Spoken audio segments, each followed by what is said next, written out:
Et si on se replaçait au moment où tu avais moins de 1 000 $ en banque? Est-ce que tu arrives à te rappeler de ce moment précis-là? Si à ce moment-là, on t'avait offert 2 millions de dollars en échange du contenu, du message que tu veux mettre de l'avant sur ton podcast. Celui-là même que tu partages peut-être sur ton podcast en ce moment. Est-ce que tu prends ou est-ce que tu laisses? Tu cherches une façon de te démarquer et tu as choisi le podcast pour y arriver. Que tu aies lancé ou non un podcast en ce moment, ben, tu es au bon endroit. Mon nom est Marco Bernard et avec l'Académie du podcast, j'ai aidé plus de 1000 francophones de 15 pays différents à se lancer dans le merveilleux monde du podcast depuis 2018. Je t'aide à maximiser l'impact positif que tu veux avoir auprès de ceux que tu souhaites attirer comme clients et ainsi cesser d'être le secret le mieux gardé de ton domaine en utilisant le podcast. Est-ce que tu crois que ton message a suffisamment de valeur à tes yeux, suffisamment de valeur aussi pour tes auditeurs et pour toi aussi ultimement parce que, ben, peut-être que c'est un message qui t'amène à créer de la richesse, ce qui est très, très, très correct, mais qui surtout t'amène à transformer la vie des gens et ta propre vie par ricochet. Est-ce que tu crois suffisamment dans ton message pour être capable de acquiescer à ça? Est-ce que tu es capable de dire que ton message, tu y crois suffisamment? Parce que aujourd'hui, on va se le dire, on est, et spécialement depuis le début de depuis le début de la pandémie en 2020, on est littéralement noyé dans du contenu. Il y en a énormément. Donc, c'est normal que tu penses juste que peut-être tu es une petite goutte dans l'océan.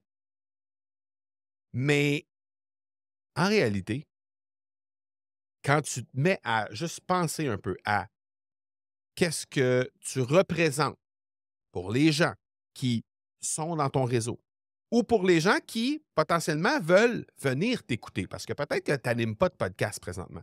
Peut-être que c'est juste, ça va venir avec le temps. Peut-être que c'est le cas. Mais si c'est le cas, si tu animes déjà un podcast en ce moment, tu es déjà une ou un leader de ton domaine. Et de façon instantanée, si tu n'animes pas de podcast, tu deviendras un leader ou une leader de ton domaine. Dès que tu vas accepter de prendre parole.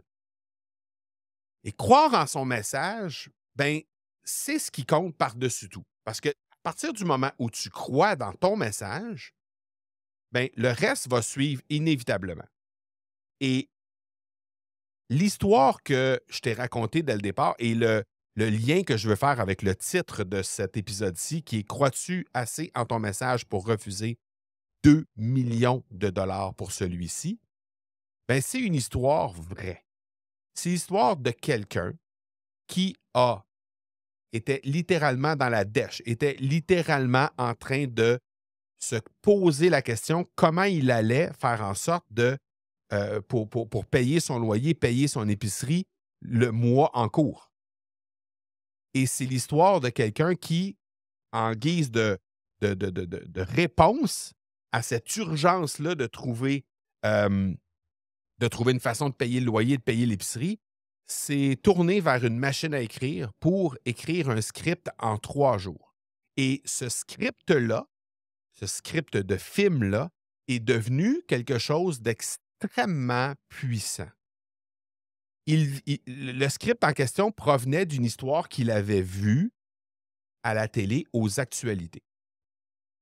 C'était le combat de boxe que Mohamed Ali venait tout juste d'accorder à un jeune blanc-bec complètement inconnu de tout le monde et qui, finalement, avait réussi à vaincre Mohamed Ali. Cette personne-là s'appelle Sylvester Stallone. Il a écrit le film Rocky, premier de cette série, hein, parce qu'il y en a eu énormément de films Rocky qui ont paru par la suite. Mais le premier, il l'a écrit en 3 jours. pendant ce moment-là, pendant ce mois-là, à partir du moment où il a décidé de prendre le script pour aller l'offrir à des producteurs, bien, Sylvester Stallone s'est vu offrir parce que les producteurs reconnaissaient la puissance derrière l'histoire qui était racontée dans le script. Donc, ils se sont dit, on va offrir à cette jeune recrue qui n'a jamais écrit rien de sa vie, on va lui offrir 25 000 pour son script. À cette époque-là, on est en 1974.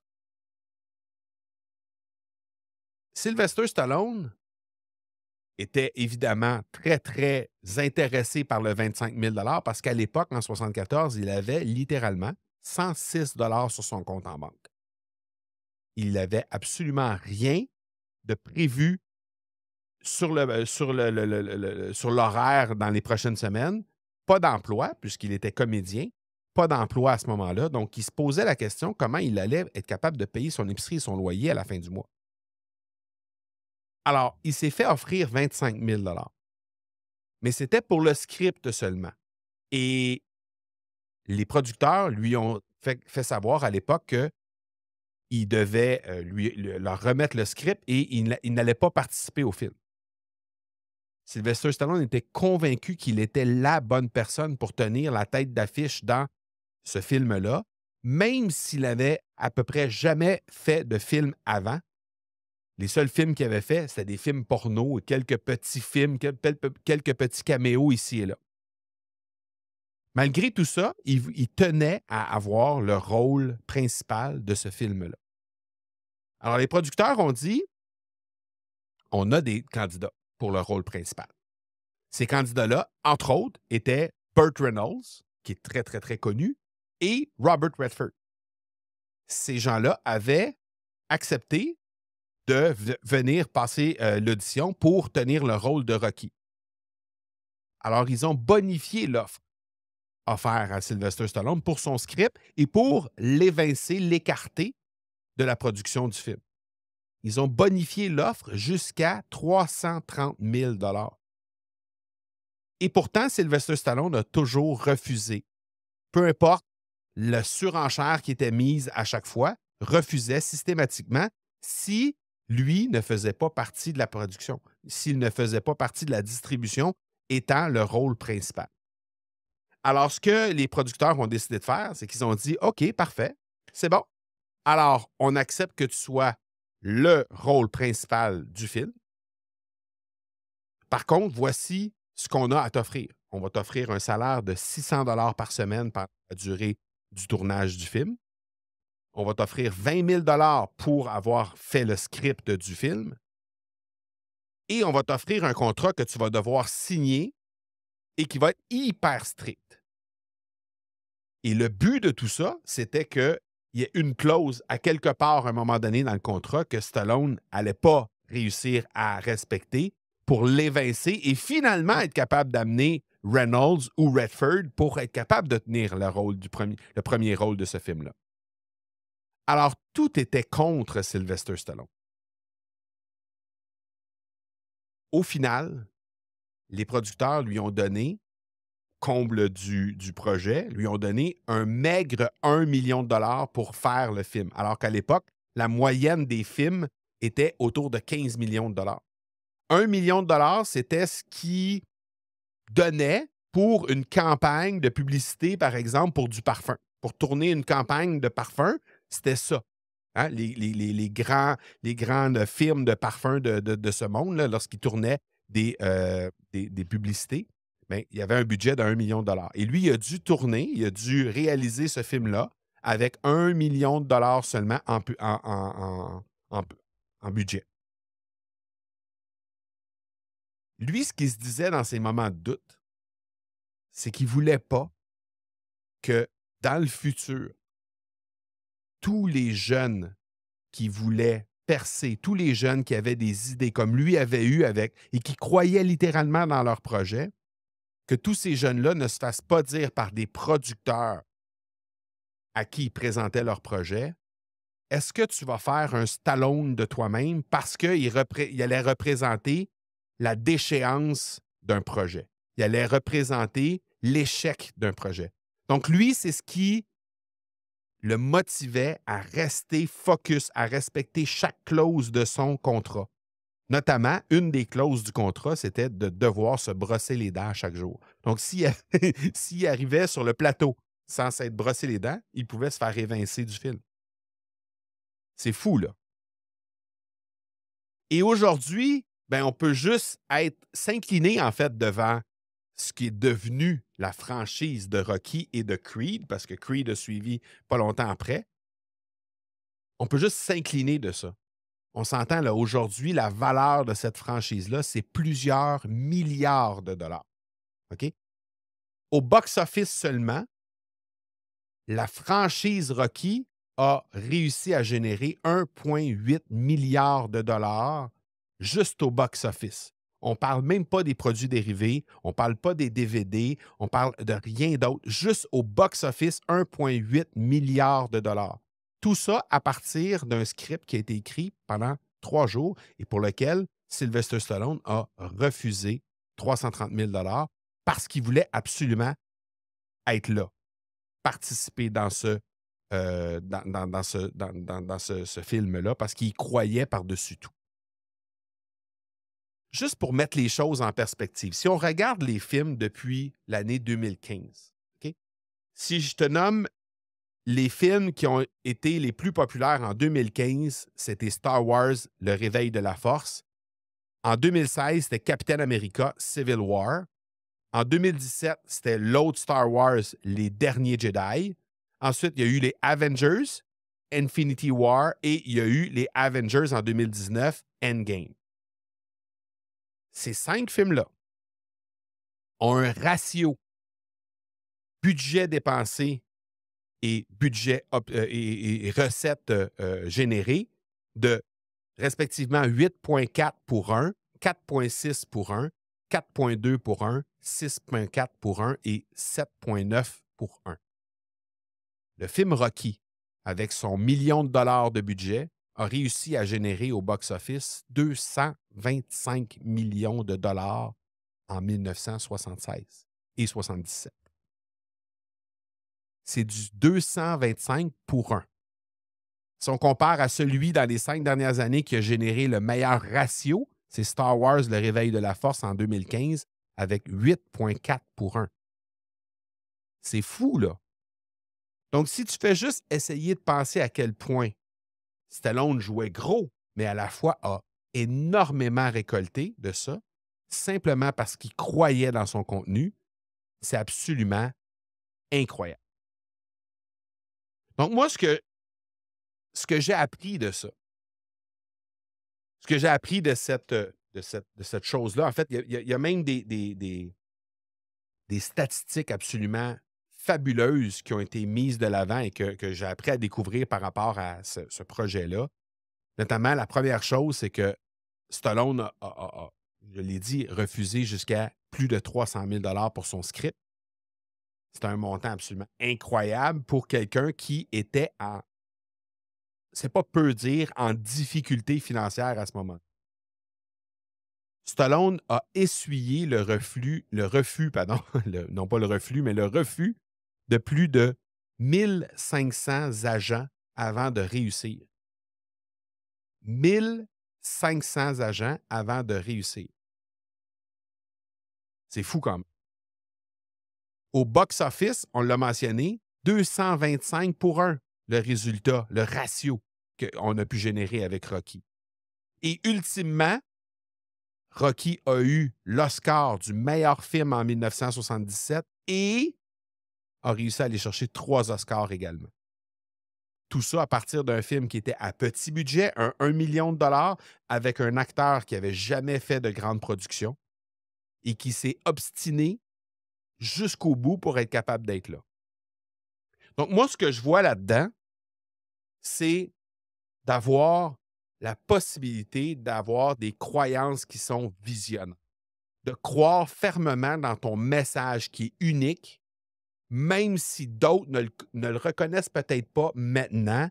Ça, c'est la première étape qui va te permettre de t'amener au bout de ton projet. C'est la première étape qui va être derrière le succès, le grand succès de ton podcast. La deuxième étape que je te dirais, si tu regardes ça avec le recul, c'est d'avoir une certaine résilience face au rejet. Combien de claques il a reçu au visage? Combien de fois il s'est fait rejeter? Il ne s'est pas découragé des critiques, il ne s'est pas découragé des échecs, il ne s'est pas découragé non plus du fait qu'il n'y avait jamais il n'y avait jamais personne qui lui avait accordé un grand rôle avant qu'il puisse avoir la chance, si on peut appeler ça une chance, mais avant qu'il provoque le fait d'être là comme premier rôle dans Rocky. Donc, de ne pas se laisser décourager par tout ça. Ensuite, la troisième grande révélation par rapport à ça, troisième grande étape, je te dirais, c'est de maintenir le contrôle de ton podcast. Parce que ton contenu, c'est ton contenu. Il n'y a personne qui va venir te dire comment faire ça. Il n'y a pas une entreprise, même si quelqu'un t'offre de l'argent pour te dire oui, OK, je vais sponsoriser tes épisodes de podcast. En échange de ça, je vais avoir un droit de regard sur le contenu. Non. C'est non. C'est ton contenu. Si la personne est prête à mettre de l'argent sur ton contenu, elle va le faire à tes conditions. L'exemple de Sylvester Stallone, c'est criant à ce niveau-là. Donc, garde ton autonomie créative avec ton podcast. Quatrième chose que j'ai réalisée avec ça, c'est à quel point il y a une patience à y avoir lorsque tu crées du contenu. Parce que tu peux comprendre que le succès, c'est quelque chose que tu ne vas pas nécessairement obtenir du jour au lendemain. On peut parler de ça, on peut dire ça, puis en avoir pleinement conscience, ça c'est clair.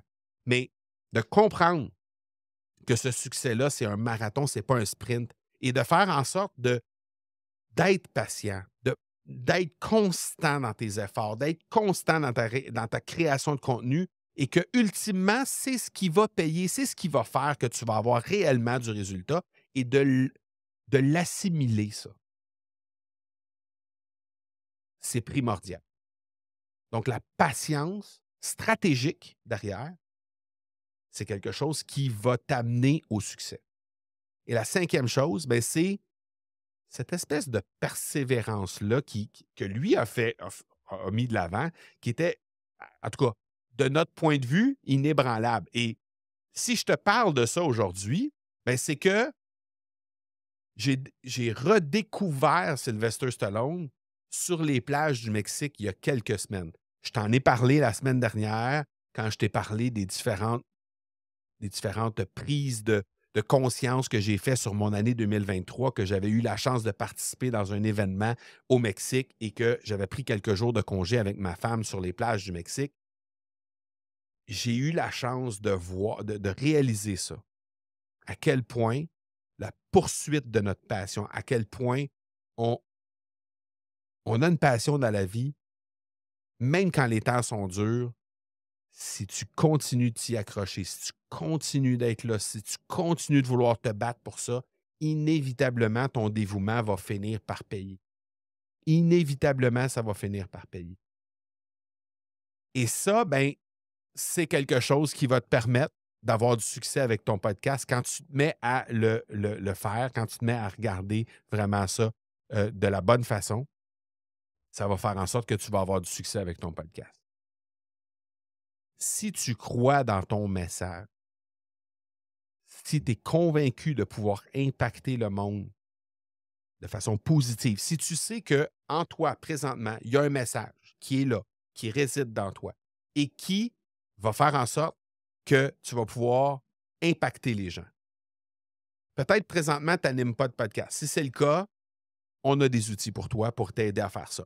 Si tu animes déjà un podcast, mais que tu as l'impression que ton impact n'est pas à la hauteur de ce que tu souhaiterais et que tu aimerais avoir les outils pour être capable de le réaliser, c'est le moment de faire en sorte que tu vas passer à l'action. En début d'année comme ça, on veut toujours créer un peu des nouveautés, on veut toujours prendre le taureau par les cornes et vraiment poser des actions nécessaires pour faire en sorte d'amener vers l'avant toutes les actions, tous les messages, toutes les choses qu'on veut, auxquelles on croit. Donc, tu peux D'abord, si tu n'as pas déjà ton podcast, tu peux t'inscrire sur notre prochain challenge qui se passe dans quelques jours à peine. Et si tu captes ce message-là après la mi-janvier, mais tu peux très, très bien aussi t'inscrire sur notre liste d'attente.